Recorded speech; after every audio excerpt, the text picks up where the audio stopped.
أعوذ بالله من الشيطان الرجيم.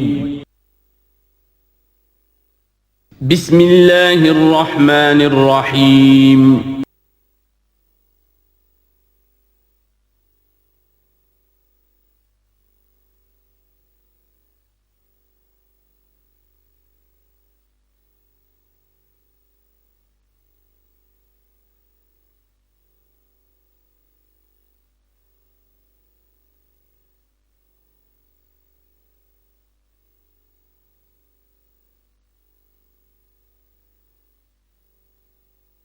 بسم اللہ الرحمن الرحیم یا بنی اسرائیل اذکروا نعمتی التی انعمت علیکم وانی فضلتکم علی العالمین واتقوا یوما لا تجزی نفس عن نفس شیئا ولا يقبل منها شفاعة ولا یؤخذ منها عدل ولا هم ينصرون. صدق اللہ العظیم. رب اشرح لی صدری ویسر لی امری واحلل عقدۃ من لسانی یفقہوا قولی. جیسا کہ میں نے عرض کیا تھا، سورہ بقرہ کے 5ویں رکوع سے اور 14ویں رکوع تک تو مسلسل، بلکہ 15ویں رکوع کی بھی پہلی 2 آیات شامل کرنی ہوں گی. یہ 10 رکوعوں سے 2 آیات زائد ہیں کہ جن میں خطاب کل کا کل بنی اسرائیل سے ہے. البتہ اس میں یہ فرق ہے کہ پہلا رکوع جو ہے وہ ان کو دعوت پر مشتمل ہے، نبی اکرم صلی اللہ علیہ وسلم پر ایمان لانے کی پرزور دعوت. بقیہ یہ 9 رکوع جو ہیں یہ ان پر فرد قرارداد جرم ہے جو عائد کی جا رہی ہے. ہم نے تمہارے ساتھ یہ احسان و اکرام کیا، تم پر یہ فضل کیا، یہ کرم کیا، تمہیں یہ حیثیت دی، تمہیں یہ مقام دیا، تم نے اس طور سے اپنے اس مشن کی خلاف ورزی کی، اپنے مقام اور مرتبے کو چھوڑ کر اور دنیا پرستی اختیار کی. یہ جو 9 رکوع ہیں ان میں بنی اسرائیل کی تاریخ کا تو یوں سمجھیے کہ ایک بہت بڑا حصہ اور نمایاں اس کے فیچرز آئیں گے، لیکن یہ سمجھ لیجئے کہ اصل میں یہ امت مسلمہ کو بھی ایک پیشگی تنبیہ ہے کہ کوئی مسلمان امت جب بگڑتی ہے تو یہ چیزیں اس میں آ جاتی ہیں. چنانچہ احادیث موجود ہیں حضور کی، لَيَأْتِيَنَّ عَلَىٰ أُمَّتِي مَا أَتَىٰ عَلَىٰ بَنِي إِسْرَائِيلَ حَزْوَ النَّعْلِ بِالنَّعْلِ. میری امت پر بھی وہ سب حالات وارد ہوں گے جو بنی اسرائیل پر آئے، بالکل ایسے جیسے ایک جوتی دوسری جوتی سے مشابہ ہوتی ہے. ایک اور حدیث میں فرمایا لَتَتَّبِعُنَّ سُنَنَ مَنْ قَبْلِكُمْ، تم لازماً اپنے سے پہلوں کی پیروی کرو گے. اور اس میں اس حد تک بھی آپ نے وضاحت کر دی کہ اگر وہ سابق امت مسلمہ، سابق امت، اگر وہ گوہ کے بل میں گھسی تھی تم بھی گھسو گے، اور اگر ان میں کوئی بدبخت ایسا اٹھا جس نے اپنی ماں سے زنا کیا تو تم میں سے بھی کوئی شقی ایسا ضرور اٹھے گا جو یہ حرکت کرے گا. اس اعتبار سے ان رکوعوں کو پڑھتے ہوئے یہ نہ سمجھیے یہ اگلوں کی داستان ہے، پچھلوں کی کہانیاں ہیں، نہیں. خوش طرح باشد کے سر دل براں، گفت آیت در حدیث دیگراں. یہ ہمارے لیے ایک آئینہ ہے اور ہمیں ہر مرحلے پر سوچنا ہوگا، دروبینی کرنی ہوگی، انٹروسپیکشن، کہ کہیں اسی گمراہی میں ہم مبتلا تو نہیں. دیکھتے جائیے گا. دوسرا نقطہ پہلے سے یہ سمجھ لیجئے، یہ جو 2 آیتیں میں نے 6 رکوع کی تلاوت کی ہیں، بعین ہی یہی 2 آیتیں 15ویں رکوع میں آئیں گی. اور اس کو یوں سمجھیے کہ یہ 2 بریکٹس ہیں. 9 رکوعوں کا مضمون ان 2 بریکٹس کے درمیان ہے. یہ 2 آیتیں یہاں سے بریکٹ شروع ہو رہی ہیں، وہ 2 آیتیں ان پر بریکٹ ختم ہو رہی ہیں. بعین ہی وہی آیات. ایک آیت میں تو شوشے کا بھی فرق نہیں، دوسری آیت میں صرف ترتیب بدلی ہے، مضمون وہی ہے. اس کے مابین جو کچھ ہے، اس سے باہر یہ جو 5واں رکوع تھا اس کے مضامین گویا کہ ضرب کھا رہے ہیں بریکٹ کے اندر کے سارے مضامین سے. یہ حساب کا بہت ہی عام فہم سا قاعدہ ہے. بریکٹ کے باہر کوئی رقم لکھی ہوئی ہے جس کے بعد کوئی زبر، کوئی جمع یا تفریق اگر نہیں ہے تو وہ ضرب کھائے گی. بریکٹ کے اندر جتنی بھی ویلیوز ہیں ان کے ساتھ ضرب کھائے گی. تو گویا کہ ہر قدم پر حضور پر دعوت، ایمان لانے کی دعوت اس پورے معاملے میں موجود ہے، اس لیے کہ اس میں بعض آیتیں ایسی آ گئی ہیں، ایک زیادہ نمایاں ایک کم نمایاں، جن سے کچھ لوگوں کو بھگالتا ہوا یا کچھ لوگوں نے فتنہ پیدا کیا جان بوجھ کر۔ یہ فتنہ ایک بار پیدا ہوا تھا اکبر کے زمانے میں دین الہی کی شکل میں، کہ صرف خدا کو مان لینا، آخرت کو مان لینا اور نیک اعمال کرنا نجات کے لیے کافی ہے، کسی رسول پر ایمان لانا ضروری نہیں ہے۔ یہ صوفیہ میں بھی یہ فتنہ بہت بڑے پیمانے پر آیا۔ مسجد مندر ہکڑو نور، مسجد میں اور مندر میں ایک ہی نور ہے، سب مذاہب ایک ہی ہے، سارا فرق جو ہے شریعتوں کا ہے، عبادت کے ظاہری شکل کا ہے، وہ ہے رسولوں سے متعلق۔ رسولوں کو بیچ میں سے نکال دیجئے تو یہ دین الہی رہ جائے گا، اللہ کا دین۔ اتنا بڑا فتنہ تھا کہ جب ہندوستان میں سیاسی اعتبار سے، حکومت کے اعتبار سے مسلمانوں کا اقتدار چوٹی پر تھا، کلائمیکس پر، اکبر اعظم، اس وقت یہ دین الہی کا فتنہ اٹھا کہ دین محمدی کا اب دور ختم ہو گیا، وہ 1000 سال کے لیے تھا، 1000 سال پورے ہو گئے، اب الف ثانی ہے، دوسرا 1000 سال ہے، اس کے لیے نیا دین ہے، اسے دین اکبری بھی کہا گیا اور دین الہی بھی کہا گیا۔ اور اس میں ایک آیت آئے گی جس سے استدلال کیا ہے کچھ لوگوں نے۔ اس صدی میں پھر یہ فتنہ اٹھا تھا گاندھی کے فلسفے کے ذریعے سے، اور ایک بہت بڑا نابغہ انسان مسلمانوں میں سے، بہت بڑا نابغہ، جینیس، ابو الکلام آزاد، وہ بھی اس فتنے کا شکار ہو گیا۔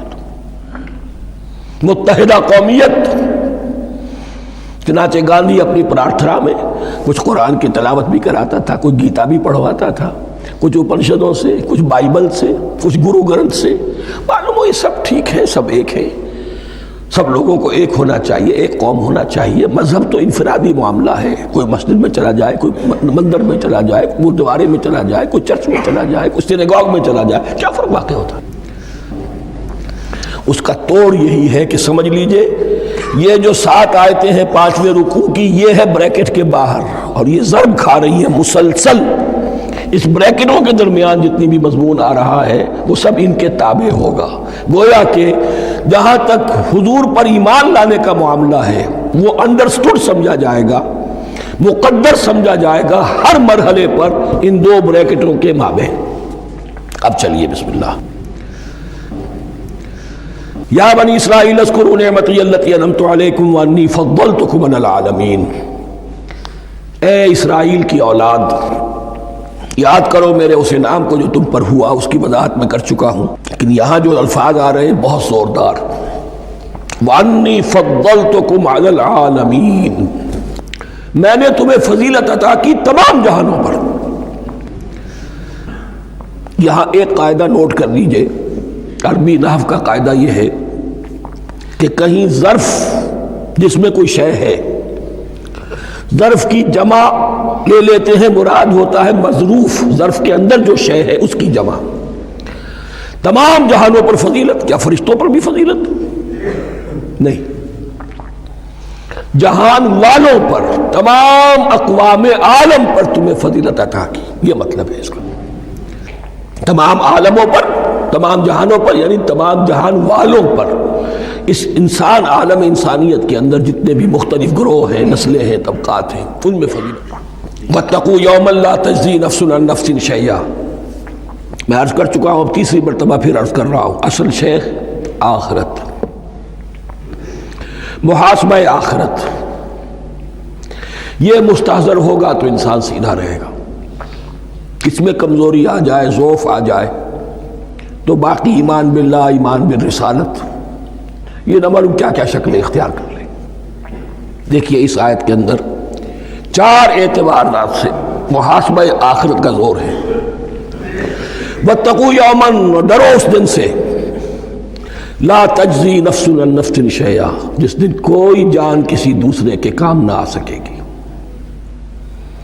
ولا يقبل منها شفاعہ، اور نہ کسی سے کوئی سفارش یا شفاعت قبول کی جائے گی، کیٹیگوریکل ڈینائل، ولا يؤخذ منها عدل، نہ کسی سے فدیہ قبول کیا جائے گا، ولا هم ينصرون، اور نہ انہیں کوئی مدد مل سکے گی۔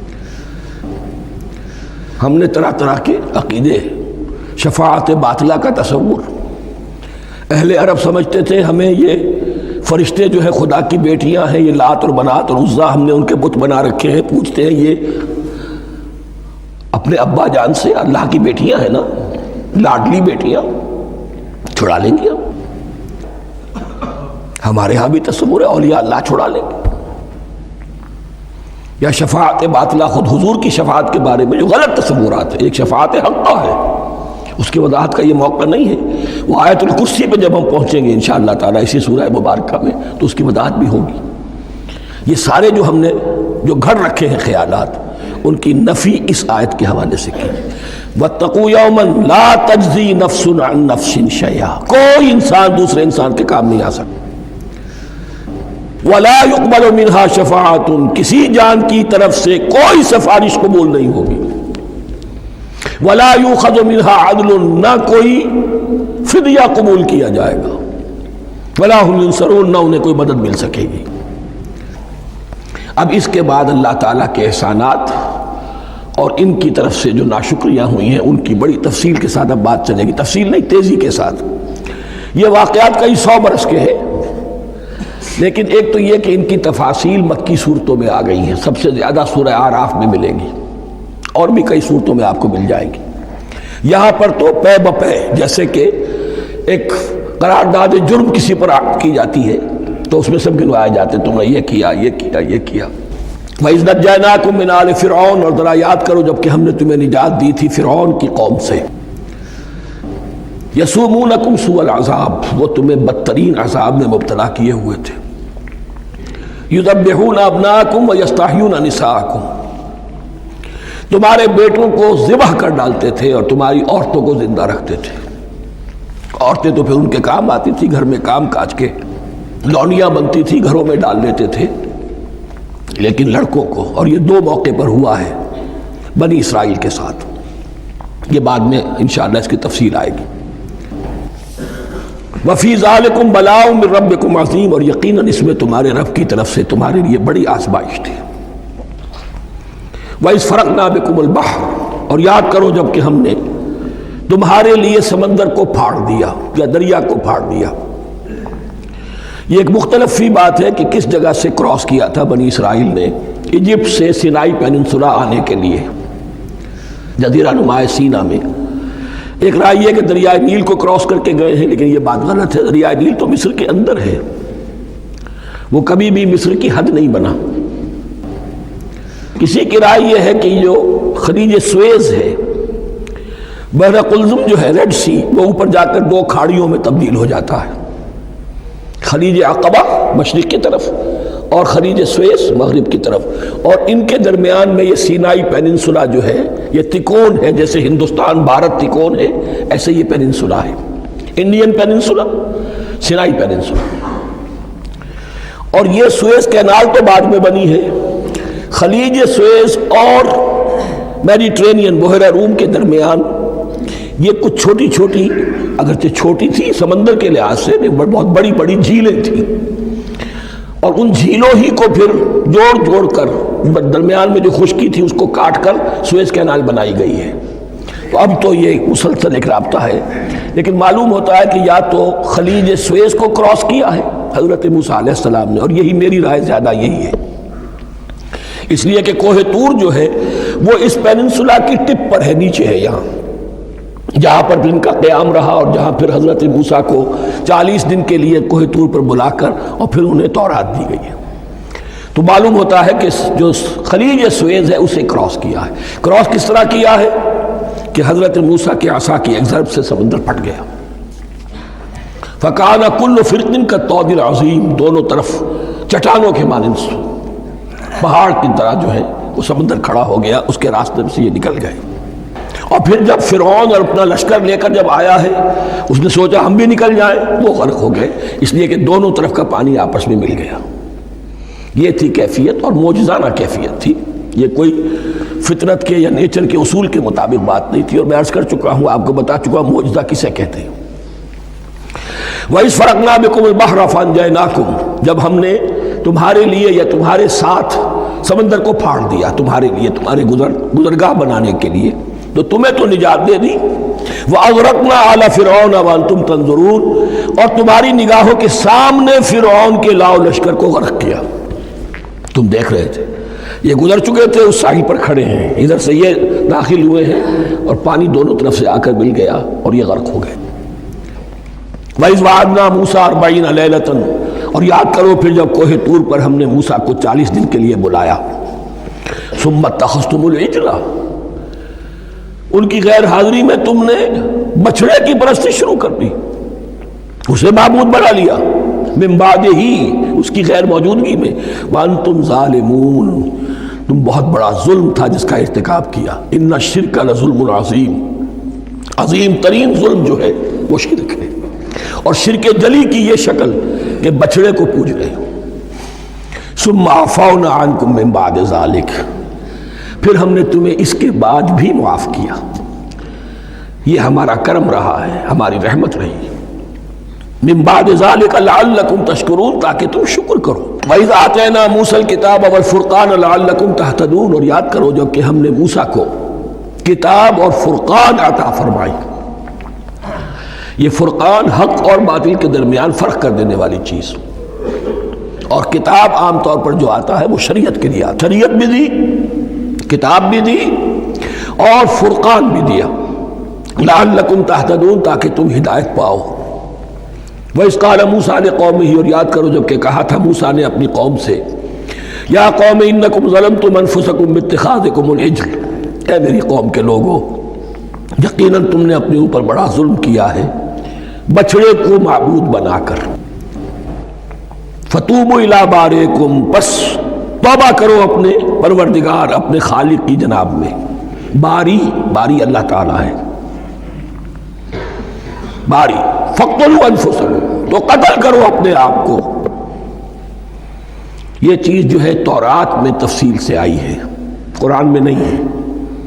اسی اعتبار سے میں نے آپ کو بتایا تھا کہ تورات کا مطالعہ اس اعتبار سے مفید ہے کہ بہت سے واقعات کا قرآن میں ذکر ہے، اجمالاً اشارہ ہے، اس کی تفصیل کے لیے ہمیں تورات سے رجوع کرنا پڑتا ہے، ورنہ یہ کہ اس آیت کا صحیح مفہوم واضح نہیں ہوگا۔ فَاقْتُلُوا أَنفُسَكُمْ، اپنے آپ کو قتل کرو، کیا مانی؟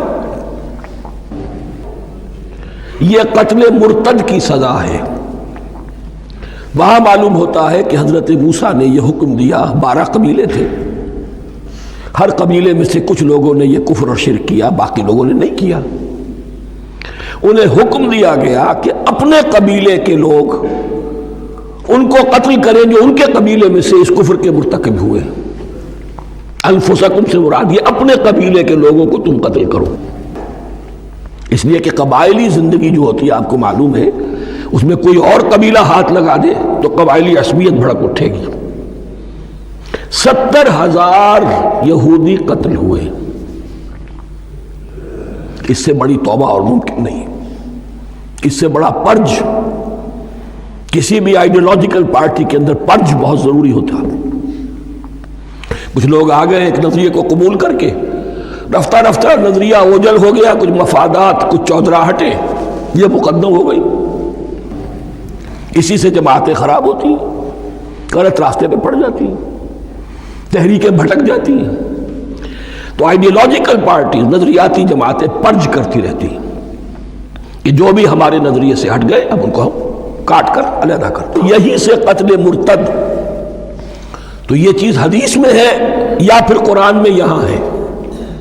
اس حوالے سے جو لوگ ہمارے ہاں بعض علماء بھی ہیں، جدید دانشور ہیں، جو قتل مرتد کی جو حد ہے اسلام میں اس کو تسلیم نہیں کرتے، لیکن میرے نزدیک یہ شریعت موسوی کا تسلسل ہے کہ شریعت موسوی کی جس شے کو بدلا نہ گیا ہو، جس کے بارے میں صراحتاً یہ معلوم نہ ہو کہ یہ شے تبدیل کر دی گئی، تو وہ شریعت محمدی کا جز بن گئی۔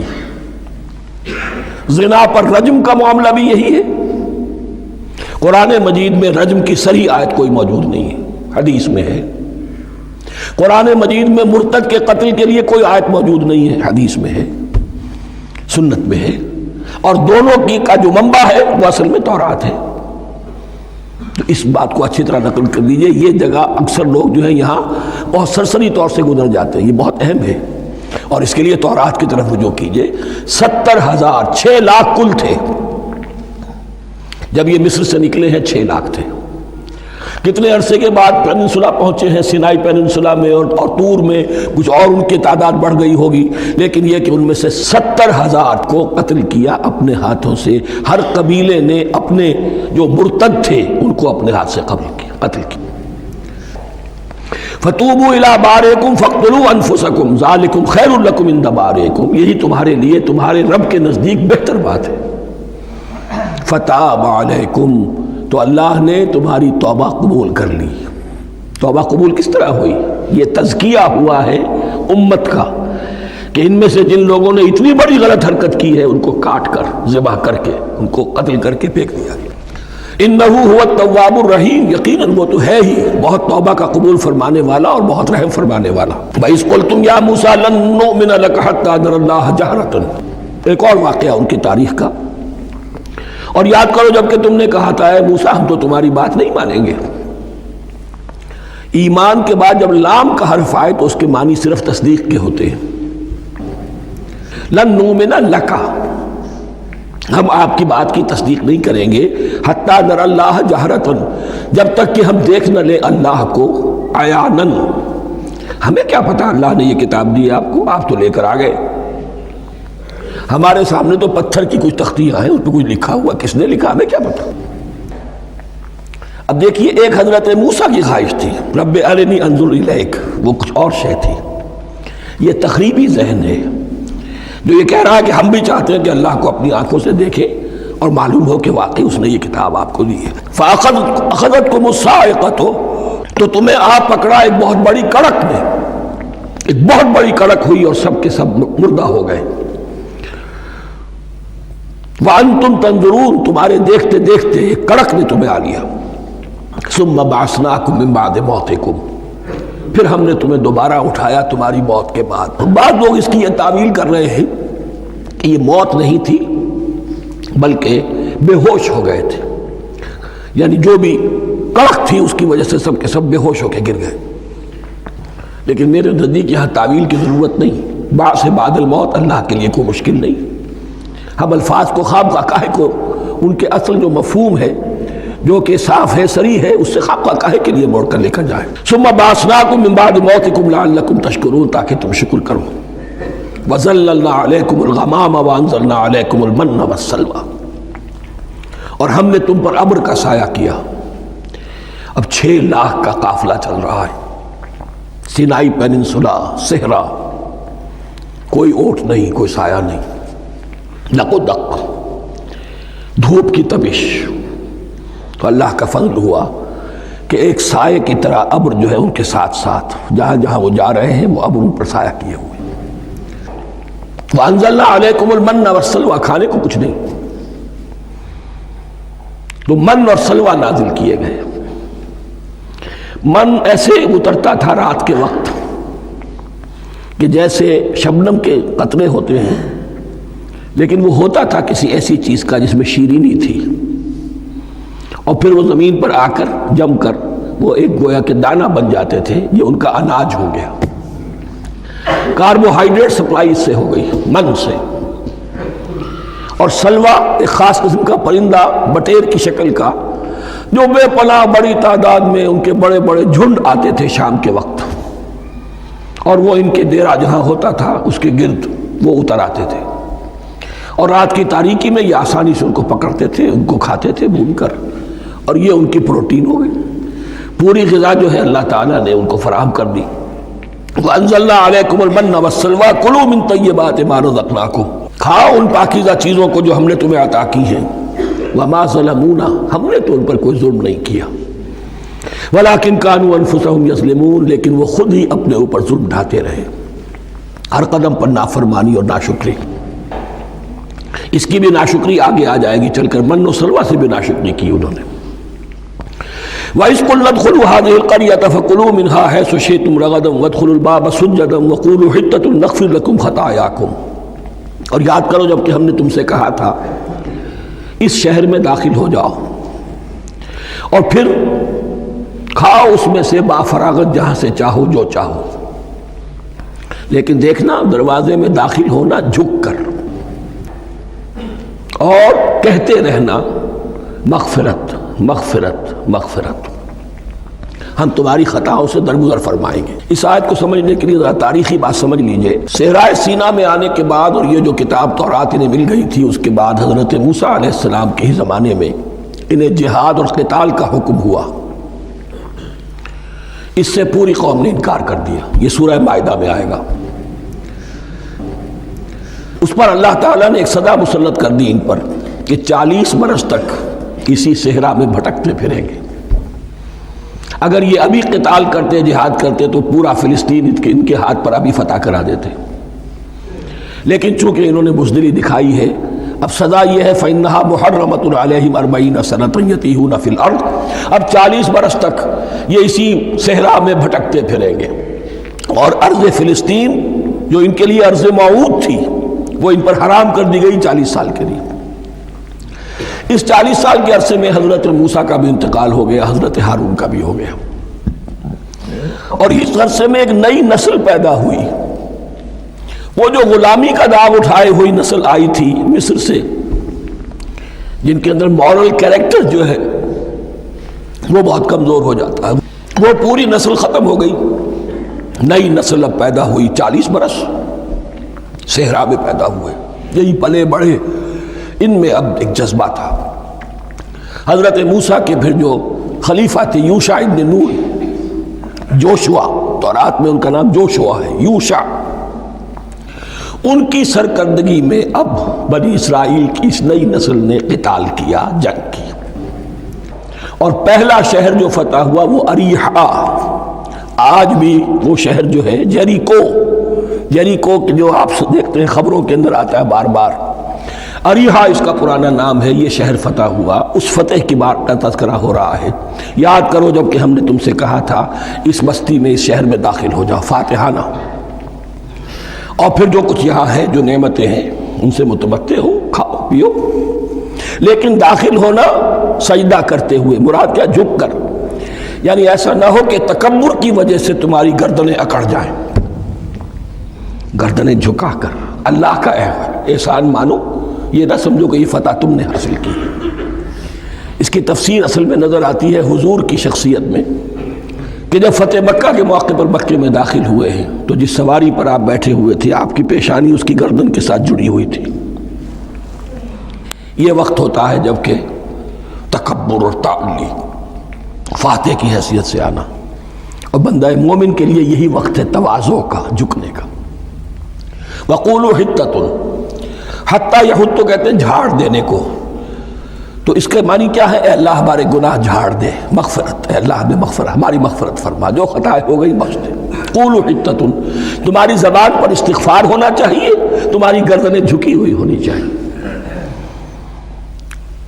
نغفر لکم خطایاکم، اگر تم اس پر عمل کرو گے ہم تمہاری خطائیں جو ہیں انہیں معاف فرما دیں گے۔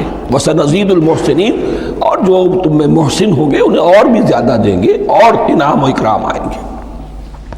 فبدل الذین ظلموا قولا غیر الذی قیل لہم، تو ان میں سے جو ظالم تھے، جو بد کردار تھے، انہوں نے بدل دیا، ایک اور قول اختیار کر لیا اس قول کی جگہ جو انہیں کہا گیا تھا حتہ حتہ، انہوں نے کہنا شروع کیا ہنتا ہنتا، ہمیں تو گیہوں چاہیے۔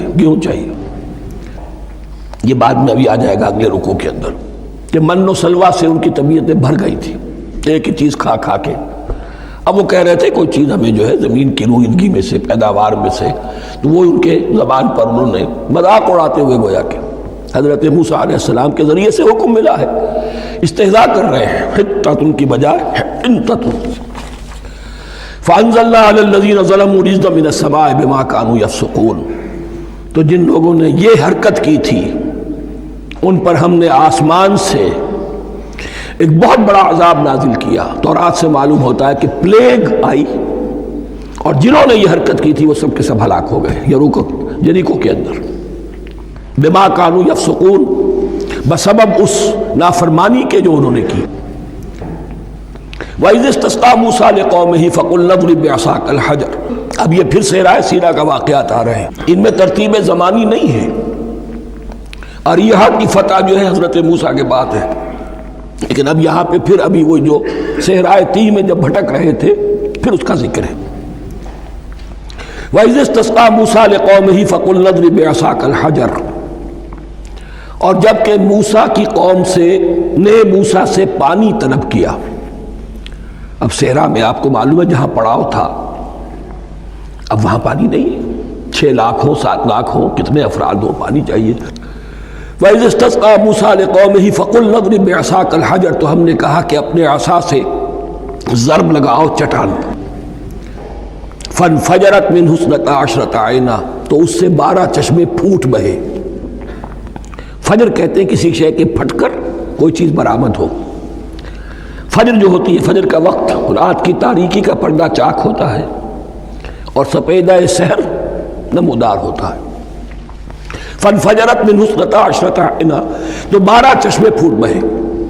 قَدْ عَلِمَ كُلُّ أُنَاسٍ مَشْرَبَهُمْ، یہاں اناس سے کیا مراد ہے؟ ہر قبیلہ، ہر قبیلے نے اپنا گھاٹ معین کر لیا۔ 12 قبیلے تھے، اگر علیحدہ علیحدہ نہ ہوتا معاملہ، 12 چشمے اسی لیے دیے گئے کہ لڑے نہ جھگڑے نہ۔ پانی تو بہت بڑی چیز ہے، کہیں پانی پینے پلانے پہ جھگڑا اور کہیں گھوڑا آگے بڑھانے پہ جھگڑا، یہ تو قبائلی زندگی کے اندر ہوتی ہی چیزیں۔ تو اس اعتبار سے اللہ تعالیٰ نے ان کے لیے یہ سہولت کی کہ 12 چشمے پھوٹ بہے۔ قد علم کل اناس مشربہم، ہر ایک نے اپنا گھاٹ جان لیا، معین کر لیا۔ کلوا واشربوا من رزق اللہ، گویا کہ کہہ دیا گیا کہ کھاؤ اور پیو اللہ کے رزق میں سے۔ ولا تعثوا فی الارض مفسدین، اور زمین میں فساد مچاتے نہ پھرو۔ کھانے پینے کے لیے پانی بھی ادھر آ گیا، کھانے کے لیے من و سلوہ آ گیا۔ اب دیکھیے ان کی ناشکری۔ وَإِذْ قُلْتُمْ يَا مُوسَىٰ لَن نَّصْبِرَ عَلَىٰ طَعَامٍ وَاحِدٍ، یاد کرو جب کہ تم نے کہا تھا اے موسیٰ ہم ایک کھانے پر تو صبر نہیں کر سکتے، کھا کھا کے بکتا گئے ہیں من و سلوہ۔ فَادْعُ لَنَا رَبَّكَ، تو ذرا اپنے رب سے دعا کرو، پکارو ہمارے لیے اپنے رب کو۔ یخرج لنا، وہ نکالے ہمارے لیے مما تنبت الارض، زمین کی روئیدگی اور پیداوار میں سے، نباتات ارضی میں سے، من بقلہا، اس کی ترکاریاں، وقصائہا، اور ککڑیاں، کھیرے اور ککڑیاں، ان سب کے لیے یہ لفظ ہے۔ وفومہا، ایک ترجمہ گیہوں کیا گیا ہے لیکن میرے نزدیک زیادہ صحیح ترجمہ ہے لہسن، اور سرائے کی زبان میں بھی اور ممکن ہے کہ سندھی میں بھی ہو تھوم، تھوم کہتے ہیں لہسن کو، یہ فوم کی بدلی ہوئی شکل ہے، اس لیے کہ یہی علاقہ ہے جس میں عرب آئے تھے، تو عربوں کی زبان کے بہت سے الفاظ جو ہیں اس سرائے کی زبان میں خاص طور پر وہ بہت زیادہ، تو تھوڑی سی شکل بدل کر وہ کافی تعداد میں موجود ہے۔ وعدسہا، اور دال خاص طور پر مسور کی، وبصلہا، اور پیاز۔ اب جو چٹخارے جس سے بنتے ہیں سالن کے، ان کی زبانیں وہ چٹخارے مانگ رہی۔ ظاہر بات ہے کہ اگر وہ سلوا بھی تھا، بٹیرا ہے، اسے آگ کے اوپر ذرا سا تپایا اور کھایا، وہ ایک ہی خاص قسم کی غذا ہے جو چل رہی ہے۔ اسی طرح من جو ہے وہ ایک خاص قسم کا سیریل ان کے لیے بن گیا ہے، لیکن یہ جو چٹخارے ہیں یہ تو لہسن سے ہے، پیاز سے ہے، ترکاریوں سے ہے، ان تمام چیزوں سے، دال کا اپنا ایک ذائقہ ہے۔ قَالَ تَسْتَبْدِلُونَ الَّذِي هُوَ أَدْنَىٰ بِالَّذِي هُوَ خَيْرٌ، حضرت موسیٰ نے فرمایا کیا تم وہ شے بدلے میں لینا چاہتے ہو اس کے، کیا وہ شے جو کمتر ہے بدلے میں چاہتے ہو اس کے کہ جو بہتر ہے؟ من و سلوہ کہیں بہتر ہے اللہ کی طرف سے جو تمہیں دیا گیا ہے، تم اس سے تمہارا جی بھر گیا ہے، اس کو ہاتھ سے دے کر چاہتے ہو کہ یہ ادنا چیزیں تمہیں ملے۔ اہبطوا مصرا، اب یہ لفظ آ گیا اہبطوا۔ اب ظاہر بات ہے یہ آسمان سے زمین پر اترنے کے لیے لفظ نہیں ہے اہبطوا، یہاں اس کا ترجمہ صحیح ہوگا سیٹل ڈاؤن سم ویئر۔ اگر زمین کی یہ چیزیں چاہیے تو کہیں سیٹل ہو جاؤ اور کاشت کرو، بیج ڈالو، آبیاری کرو، یہ ساری چیزیں تمہیں مل جائیں۔ اہبطوا مصرا، کہیں سیٹل ڈاؤن ہو جاؤ، کہیں اتر پڑو کسی بستی میں، کسی علاقے میں۔ فَإِنَّ لَكُمْ مَا سَأَلْتُمْ، تمہیں مل جائے گا جو کچھ کہ تم نے مانگا۔ وَضُرِبَتْ عَلَيْهِمُ الذِّلَّةُ وَالْمَسْكَنَةُ وَبَاءُوا بِغَضَبٍ مِّنَ اللَّهِ، اب یہ ہے ان کی وہ خباثتیں، ان کے وہ ناشکریاں، ان کی وہ معصیتیں، ان پر جو آخری حکم دیا جا رہا ہے، جو اگر آپ برا نہ مانیں تو میں عرض کروں گا آج یہود پر اتنا اپلیکیبل نہیں ہے جتنا مسلمانوں پر ہے۔ ضربت علیہم الذلۃ والمسکنۃ وباؤوا بغضب من اللہ۔ ذلت اور مسکنت، کم ہمتی ان پر تھوپ دی گئی۔ ضربت علیہم، it was heaped upon them. The humiliation was heaped upon them. ضربت علیہم الذلۃ والمسکنۃ وباؤوا بغضب من اللہ، اور وہ اللہ کا غضب لے کر لوٹے۔ وہی امت جس کے بارے میں فرمایا وَأَنِّي فَضَّلْتُكُمْ عَلَى الْعَالَمِينَ، اسی امت کا پھر یہ حشر ہوا۔ کیوں ہوا؟ نافرمانی۔ تمہیں کتاب دی تھی کہ تم پیروی کرو، تمہیں کتاب دی تھی کہ اسے قائم کرو۔ وَلَوْ أَنَّ أَهْلَ الْكِتَابِ أَقَامُوا التَّوْرَاةَ وَالْإِنْجِيلَ وَمَا أُنزِلَ إِلَيْهِم مِّن رَّبِّهِمْ لَأَكَلُوا مِن فَوْقِهِمْ وَمِن تَحْتِ أَرْجُلِهِمْ۔ اگر یہ تورات اور انجیل کو قائم کرتے، نافذ کرتے، تو نعمتیں زمین بھی اگلتی، ان کے قدموں کے نیچے سے نعمتیں جو ہیں وہ پھوٹتی، اور ان کے سروں کے اوپر سے بھی بارش ہوتی نعمتوں کی۔ لیکن اگر تم نے اس کو چھوڑ کر اپنی خواہشات، اپنے نظریات، اپنے خیالات، اپنا تمرد، اپنی سرکشی، اپنی حاکمیت، اپنی مصلحتیں، اپنی عقل، اس کو بالا تر کیا، تو پھر جو قوم اللہ کے قانون کی، اللہ کی ہدایت کی، اللہ کی کتاب کی امین ہوتی ہے دنیا میں، وہ اللہ کی ریپریزنٹیٹیو ہوتی ہے، نمائندہ ہوتی ہے۔ اگر وہ اپنے عمل سے مس ریپریزنٹ کرے اللہ کو، تو وہ کافروں سے بڑھ کر مغضوب اور کافروں سے بڑھ کر مبغوض ہو جاتی ہے۔ مغضوب بھی، مبغوض بھی۔ کافروں کو تو دین پہنچانا تمہارے ذمہ تھا، تم نے دین ان کو کیا پہنچانا تھا؟ تم تو خود دین سے منحرف ہو گئے۔ آج اس جگہ پر امت مسلمہ کھڑی ہے کہ 1.25 بلین یا 1.5 بلین، 125 کروڑ عزت نام کی شے نہیں ہے کہ عزت نام تھا جس کا گئی تیمور کے گھر سے۔ سارے معاملات دنیا کے G7 G15 کے ہاتھ میں ہے۔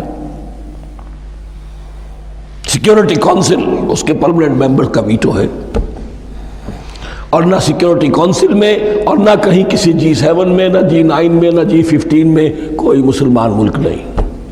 کس نمی پرست کی بھیا کیستی۔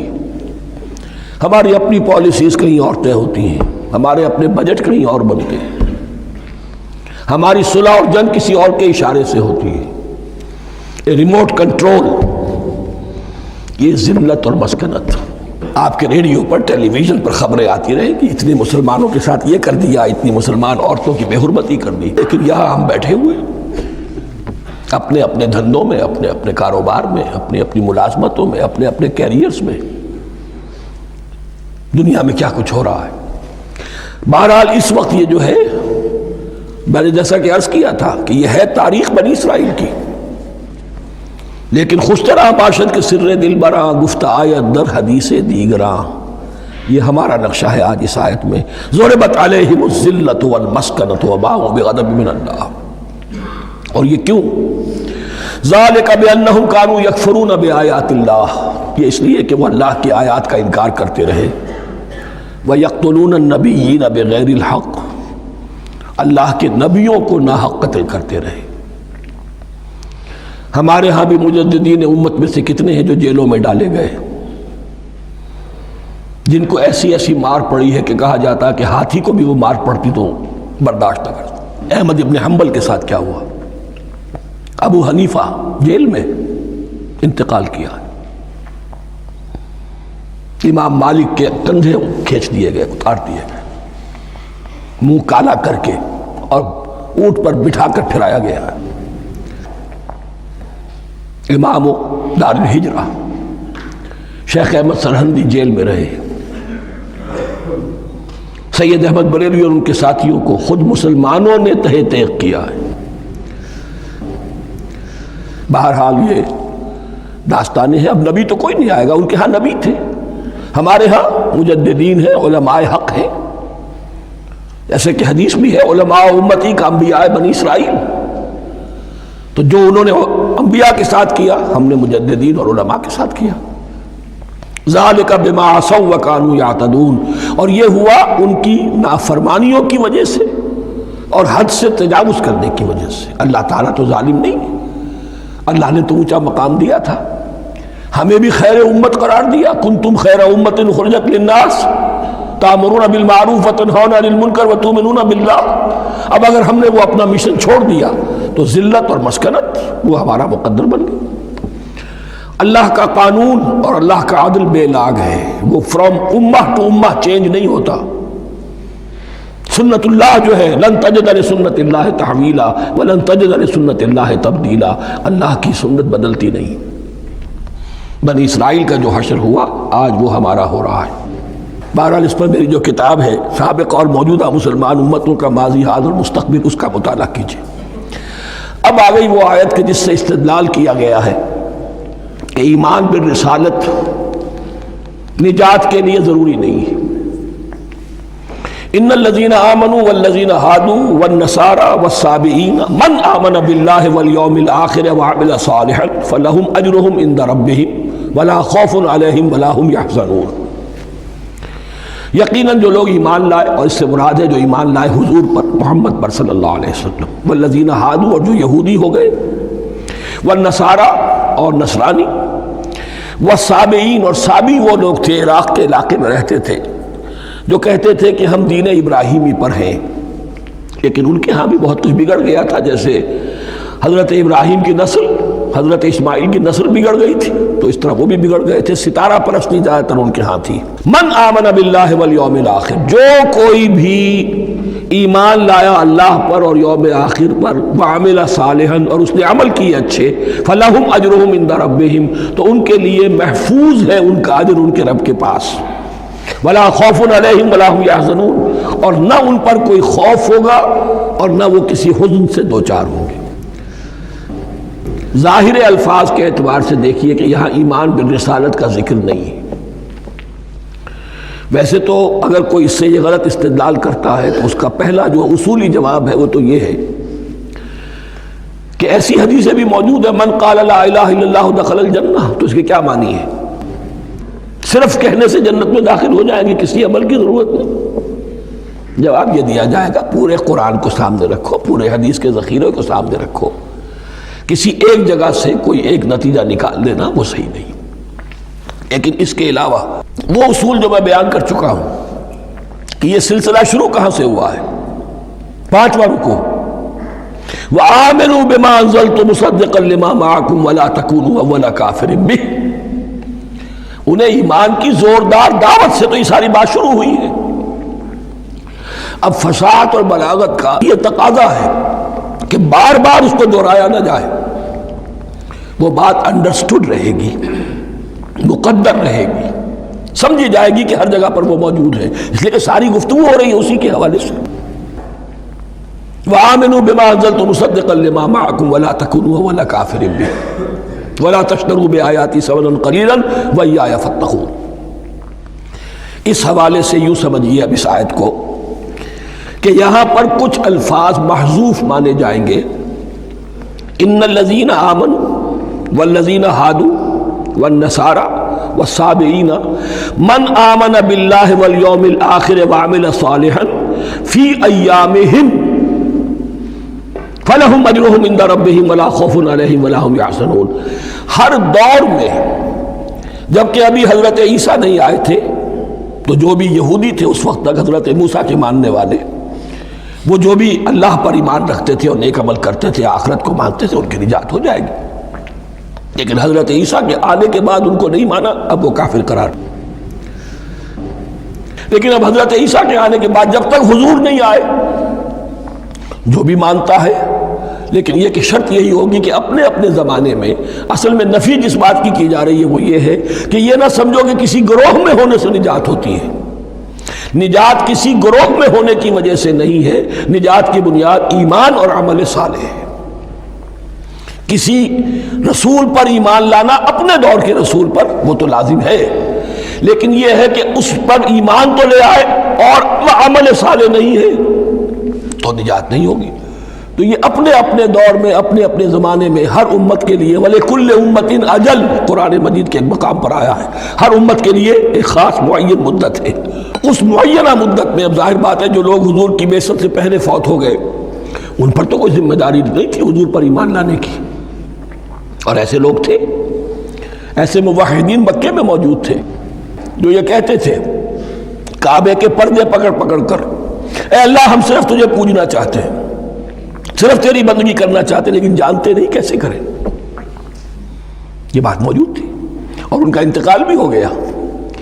یہ زید، سعید ابن زید، سعید جو حضرت عمر کے بہنوئی تھے اور وہ عشرہ مبشرہ میں سے ہیں، ان کی اہلیہ حضرت فاطمہ بنت خطاب، ان دونوں کے ایمان کو اللہ نے ذریعہ بنایا حضرت عمر کے ایمان کا، اور یہ والد تھے سعید کے زید، وہ یہ کہتے ہوئے دنیا سے چلے گئے حضور کی ابھی بعثت ہی نہیں ہوئی تھی، اے اللہ میں صرف تیری بندگی کرنا چاہتا ہوں، کیسے کروں یہ نہیں جانتا۔ اسی کو ذہن میں رکھیے، اہدنا الصراط المستقیم جو میں نے کہا تھا، ایک سلیم الفطرت انسان، سلیم العقل انسان توحید تک پہنچ جاتا ہے، آخرت کو پہچان لیتا ہے، لیکن اب کیا کروں؟ اس شریعت کے لیے، ان احکام کے لیے وہ دستے سوال دراز کرنے پر مجبور ہے۔ الحمدللہ رب العالمین الرحمن الرحیم مالک یوم الدین ایاک نعبد و ایاک نستعین اہدنا الصراط المستقیم۔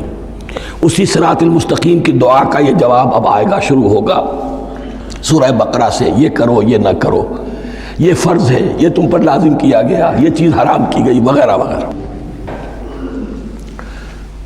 ان الذين آمنوا والذين هادوا والنصارى والصابئين من آمن بالله واليوم الآخر وعمل صالحا، اور محذوف الفاظ فی ازمنتہم، اپنے اپنے زمانے میں، یا فی ایامہم، فلہم اجرہم عند ربہم ولا خوف علیہم ولا هم یحزنون۔ وَإِذْ أَخَذْنَا مِيثَاقَكُمْ وَرَفَعْنَا فَوْقَكُمُ الطُّورَ، اور ذرا یاد کرو جب کہ ہم نے تم سے عہد لیا، قول و قرار لیا، اور تمہارے اوپر اٹھا دیا طور کو، پہاڑ کو۔ جب تورات دی گئی تو اس وقت ایک کیفیت معجزانہ طور پر ایسی پیدا کی گئی، ان کے اوپر ایک رعب ڈالنے کے لیے اور خشیت قلب میں پیدا کرنے کے لیے کوہ طور اٹھا کر معلق کر دیا گیا۔ اس وقت کہا گیا خذوا ما آتیناکم بقوۃ، تو اس قول و قرار کے وقت ایک معجزے کی شکل یہ ہوئی تھی۔ وَإِذْ أَخَذْنَا مِيثَاقَكُمْ وَرَفَعْنَا فَوْقَكُمُ الطُّورَ خُذُوا مَا آتَيْنَاكُمْ بِقُوَّةٍ وَاذْكُرُوا مَا فِيهِ لَعَلَّكُمْ تَتَّقُونَ، پکڑو اس کو مضبوطی کے ساتھ جو ہم نے تمہیں دیا ہے، اس حدیث، اس کتاب کو، تورات کو، اس شریعت کو، ان احکام کو۔ وَاذْكُرُوا مَا فِيهِ، اور یاد رکھو اسے جو کچھ کہ اس میں ہے، لَعَلَّكُمْ تَتَّقُونَ، تاکہ تم بچ سکو۔ ثُمَّ تَوَلَّيْتُم مِّن بَعْدِ ذَلِكَ، پھر تم نے روگردانی کی اس کے بعد، اس میثاق کو توڑا، میثاق الست کو توڑا تھا، اور دوسرے یہ میثاق شریعت جو تم سے لیا گیا اس کو بھی توڑا۔ ثم تولیتم من بعد ذلك فلولا فضل اللہ علیکم ورحمتہ لکنتم من الخاسرین، پھر اگر اللہ کا فضل تمہارے شامل حال نہ ہوتا اور اس کی رحمت تمہاری دستگیری نہ کرتی رہتی، بار بار تمہیں معاف کیا، تمہیں مہلت دی، تو اگر یہ چیز نہ ہوتی تو اسی وقت سے تم خسارہ پانے والے اور تباہ ہونے والے ہو جاتے۔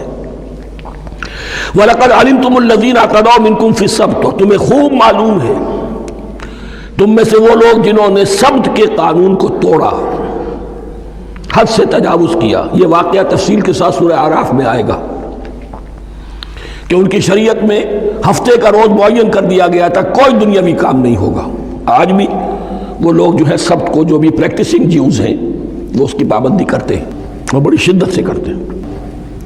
لیکن ایک زمانے میں ایک خاص ان کا قبیلہ تھا کہ جس نے ایک بڑے ہی شرعی ہیلہ ایجاد کر کے اس قانون کی دھجیاں بکھیری، تفصیل ہم پڑھیں گے سورہ اعراف میں۔ وَلَقَدْ عَلِمْتُمُ الَّذِينَ اعْتَدَوْا مِنْكُمْ فِي السَّبْتِ، تمہارے علم میں ہے تمہارے وہ لوگ کہ جنہوں نے سبت کے قانون کے ضمن میں خلاف ورزی کی، فَقُلْنَا لَهُمْ كُونُوا قِرَدَةً خَاسِئِينَ، تو ہم نے کہہ دیا ان کو کہ ہو جاؤ ذلیل بندر، ان کی شکلیں مس کر دی گئی، انہیں بندروں کی شکل میں تبدیل کر دیا گیا۔ فجعلناها نکالا لما بین یدیہا، پھر ہم نے اس واقعے کو یا اس بستی کو ایک بنا دیا مثال، لوگوں کے لیے ان کی عبرت کے سامان بنا دیا، ان کے لیے بھی جو سامنے موجود تھے اس زمانے کے لوگ، اور ان کے لیے بھی جو بعد میں آنے والے تھے، وَمَوْعِظَةً لِّلْمُتَّقِينَ، اور اسے ایک نصیحت، ایک سبق آموزی کی بات بنا دیا اہل تقویٰ کے لیے۔ وَإِذْ قَالَ مُوسَىٰ لِقَوْمِهِ إِنَّ اللَّهَ يَأْمُرُكُمْ أَن تَذْبَحُوا بَقَرَةً، اور یاد کرو جب کہ موسیٰ نے اپنی قوم سے کہا یقیناً اللہ تمہیں حکم دیتا ہے کہ گائے کو ذبح کرو۔ یہ واقعہ میں پہلے آپ کو بتا دوں، پھر ہم یہ آیات تیزی سے پڑھ لیں گے۔ بنی اسرائیل میں ایک شخص قتل ہو گیا، عامیل نامی، اور قاتل کا پتہ نہیں چل رہا تھا۔ اللہ تعالیٰ نے حضرت موسیٰ کے ذریعے سے حکم دیا کہ ایک گائے کو ذبح کرو اور اس کے جسم کے ایک ٹکڑے سے اس مردے کو چھو، وہ جی اٹھے گا اور وہ بتا دے گا میرا قاتل کون ہے۔ اب یہ معجزات کی شکل ہے جو بار بار آ رہے ہیں، اور سابق اس امت کے اندر معجزات کا آپ کو بہت عمل دخل ملے گا۔ اس میں ایک تو یہ کہ گائے کو ذبح کرنا، وہ گائے کے تقدس کا جو ان کے دل میں ذہن میں تھا، تو ذبح کرنے سے اس کے اوپر بھی گویا کہ ایک تلوار چلائی گئی، اور پھر انہیں دکھا بھی دیا گیا کہ ایک آدمی زندہ بھی ہو سکتا ہے، بعد سے بعد الموت کا بھی ایک نقشہ دکھا دیا گیا انہیں۔ لیکن انہیں جب یہ حکم ملا اور ان کے دلوں کے اندر وہ بچڑے کی اور گائے کی تقدیس جو ہے وہ پلی ہوئی تھی، اب انہوں نے سوال کر کے کسی طریقے سے بچنے کے لیے مین میخ نکالی، کیسی گائے ہو، کیا رنگ ہو، کس طرح کی ہو، کس عمر کی ہو۔ بالآخر یہ کہ جب ہر طرف سے گھیراؤ ان کا ہو گیا اور سب چیزیں جو ہیں ان کے سامنے واضح کر دی گئیں، تب انہوں نے یوں سمجھیے چاروں ناچار بادل ناخواستہ اس حکم پر عمل کیا۔ بس اب ترجمہ کر لیجئے۔ وَإِذْ قَالَ مُوسَىٰ لِقَوْمِهِ إِنَّ اللَّهَ يَأْمُرُكُمْ أَن تَذْبَحُوا بَقَرَةً، اور یاد کرو جب کہ موسیٰ نے کہا اپنی قوم سے کہ اللہ حکم دیتا ہے تمہیں کہ گائے کو ذبح کرو۔ قَالُوا أَتَتَّخِذُنَا هُزُوًا، انہوں نے کہا کہ آپ ہمارے ساتھ کوئی ٹھٹھا کر رہے ہیں، مذاق اڑا رہے ہیں، یہ کیا بات آپ کہہ رہے ہیں؟ قَالَ أَعُوذُ بِاللَّهِ أَنْ أَكُونَ مِنَ الْجَاهِلِينَ، فرمایا میں اللہ کی پناہ طلب کرتا ہوں اس سے کہ میں جاہلوں میں سے ہو جاؤں، کہ میں ان دین کے معاملات کے اندر استہزاء اور تمسخر کو شامل کر دوں۔ قالوا ادع لنا ربک یبین لنا ما ہی، اب انہوں نے کہا اچھا ایسی بات ہے تو ذرا اپنے رب سے دعا کیجئے کہ وہ ہم پر واضح کر دے کہ وہ کیسی ہو۔ قال انہ یقول، حضرت موسیٰ نے فرمایا اللہ تعالیٰ فرماتا ہے انہا بقرۃ لا فارض ولا بکر، وہ ایک ایسی گائے ہونی چاہیے کہ جو نہ بوڑھی ہو نہ بالکل بچھیا ہو، عوان بین ذالک، ان کے بین بین ہو۔ فَفَعَلُوا مَا تُؤْمَرُونَ، تو اب کر گزرو جو تمہیں حکم دیا گیا۔ قَالُوا ادْعُ لَنَا رَبَّكَ يُبَيِّن لَنَا مَا لَوْنُهَا، اب انہوں نے پھر کہا ذرا ایک دفعہ اور دعا کیجئے اپنے رب سے، وہ ہمیں بتا دے اس کا رنگ کیسا ہونا چاہیے۔ قَالَ إِنَّهُ يَقُولُ إِنَّهَا بَقَرَةٌ صَفْرَاءُ فَاقِعٌ لَوْنُهَا تَسُرُّ النَّاظِرِينَ، فرمایا اللہ فرماتا ہے کہ وہ گائے ایسی ہونی چاہیے زرد رنگ، شوخ رنگ، شوخ زرد رنگ کی، چمکیلی، جو دیکھنے والوں کو خوب اچھی لگے، پسند آئے، دل میں کھپ جانے والی۔ اب جو زیادہ سے زیادہ ان کے ہاں مقدس سمجھے جاتے تھی گائے، رفتہ رفتہ سوال کر کے اگر پہلے ہی حکم پر وہ کر دیتے تو کسی بھی گائے کو ذبح کر دیتے، لیکن یہاں گھیراؤ ان کا ہو رہا ہے کہ جس کی تقدس کا ان کے ذہن میں زیادہ سے زیادہ تاثر ہے اسی کو واضح کیا جائے۔ قالوا ادع لنا ربک یبین لنا ما ہی، پھر انہوں نے کہا ذرا اللہ سے دعا کیجئے اور وہ ہمیں یہ بتائے کہ وہ کیسی ہو۔ ان البقرہ تشابہ علینا، یقیناً ہم کچھ شبے میں پڑ گئے ہیں، یہ گائے کا معاملہ مشتبہ ہو گیا ہے ہم پر۔ قال انہ یقول، فرمایا اللہ فرماتا ہے انہا بقرۃ لا ذلول تثیر الارض ولا تسقی الحرث، وہ ایک ایسی گائے ہونی چاہیے کہ جو کوئی جس سے مشقت نہ لی جاتی ہو، نہ وہ ہل جوتتی ہو اور نہ وہ رہٹ کا پانی کھینچتی ہو۔ تسیر الارض، نہ تو وہ زمین کو جوتنے میں، ہل چلانے میں کام نہیں لی جائے، ولا تسقی الحرث، اور نہ کھیتی کو پانی پلانے کے لیے وہ پانی کھینچنے میں استعمال کیا جائے۔ مسلمتن، اور پوری سالم ہونی چاہیے، یک رنگ، لا شیۃ فیہا، اس میں کسی دوسرے رنگ کا کوئی داغ تک نہ ہو۔ اب کیا کرتے، گھیراؤ میں آ گئے۔ قالوا الآن جئت بالحق، کہا انہوں نے کہ ٹھیک ہے، اب تو آپ نے بات جو ہے پوری طریقے سے واضح کر دی۔ فَذَبَحُوهَا وَمَا كَانُوا يَفْعَلُونَ، تب انہوں نے اس کو ذبح کیا اور وہ کرنے والے نہیں تھے، دل میں نہیں تھا، بادل ناخواش تھا۔ اب دیکھیے یہاں ترتیب ذرا واقعے کی جو ہے مختلف ہو گئی ہے۔ جو اس ذبح بقرہ کا سبب تھا وہ بعد میں بیان ہو رہا ہے۔ تورات میں چونکہ واقعات کو اس طریقے سے بیان کیا ہے لہذا وہاں ترتیب دوسری ہے۔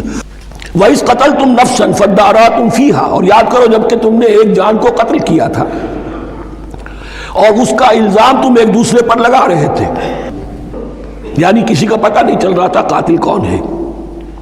وَاللَّهُ مُخْرِجٌ مَا كُنتُمْ تَكْتُمُونَ، اور اللہ تعالیٰ فیصلہ کر چکا تھا کہ جو کچھ تم چھپا رہے ہو اسے نکال کر رہے گا، واضح کرے گا۔ فَقُلْ اضْرِبُوهُ بِبَعْضِهَا، تو ہم نے حکم دیا کہ اس کی لاش کو اس گائے کے ایک ٹکڑے سے، اس کے جسم کے ایک حصے سے ضرب لگاؤ۔ كَذَلِكَ يُحْيِي اللَّهُ الْمَوْتَىٰ، اور دیکھو اس طریقے سے اللہ مردوں کو زندہ کر دے گا۔ تھوڑی دیر کے لیے وہ زندہ ہوا اور اس نے اپنے قاتل کا نام بتا دیا۔ وَيُرِيكُمْ آيَاتِهِ لَعَلَّكُمْ تَعْقِلُونَ، اور وہ تمہیں دکھاتا ہے اپنی آیات تاکہ تم عقل سے کام لو۔ اب جو الفاظ آ رہے ہیں بہت سخت ہیں، بہت سخت ہیں، لیکن ان کو پڑھتے ہوئے درون بینی ضرور کیجیے گا، اپنے اندر جھانکیے گا۔ ثُمَّ قَسَتْ قُلُوبُكُمْ، پھر تمہارے دل سخت ہو گئے۔ جب دین میں ہیلے بہانے نکالے جانے لگے اور ہیلوں بہانوں کے ذریعے سے شریعت کے احکام سے بچا جائے، اللہ کو دھوکہ دینے کی کوشش کی جائے، اس کا جو نتیجہ نکلتا ہے وہ دل کی سختی۔ ثم قست قلوبکم، پھر تمہارے دل سخت ہو گئے۔ فَهِيَ كَالْحِجَارَةِ أَوْ أَشَدُّ قَسْوَةً، تو وہ تو اب پتھروں کے مانند ہیں بلکہ سختی میں ان سے بھی زیادہ شدید ہے۔ یہ ویسے بھی فصاحت اور بلاغت کا بھی بڑا ایک عمدہ مقام ہے قرآن کا۔ وَإِنَّ مِنَ الْحِجَارَةِ لَمَا يَتَفَجَّرُ مِنْهُ الْأَنْهَارُ، پتھروں میں سے تو ایسے بھی ہوتے ہیں جن میں سے چشمے پھوٹ بہتے ہیں۔ وَإِنَّ مِنْهَا لَمَا يَشَّقَّقُ فَيَخْرُجُ مِنْهُ الْمَاءُ، اور ایسے بھی ہیں جو شق ہو جاتے ہیں، پتھر چٹانیں، ان میں سے پانی برآمد ہو جاتا ہے۔ وَإِنَّ مِنْهَا لَمَا يَهْبِطُ مِنْ خَشْيَةِ اللَّهِ، اور ان میں وہ بھی ہوتے ہیں جو اللہ کے خوف سے گر پڑتے ہیں۔ وَمَا اللَّهُ بِغَافِلٍ عَمَّا تَعْمَلُونَ، اور اللہ تعالیٰ غافل نہیں ہے اس سے کہ جو تم کر رہے ہو۔ یہ کیفیت جو ہے ثم قست قلوبکم فہی کالحجارۃ واشد قسوہ، ہے کون؟ یا بنی اسرائیل اذکروا نعمتی التي انعمت علیکم وانی فضلتکم علی العالمین، جن پر 1400 برس ایسے گزرے کہ کوئی لمحہ ایسا نہ تھا کہ نبی موجود نہ ہو، جنہیں 3 کتابیں دی گئیں،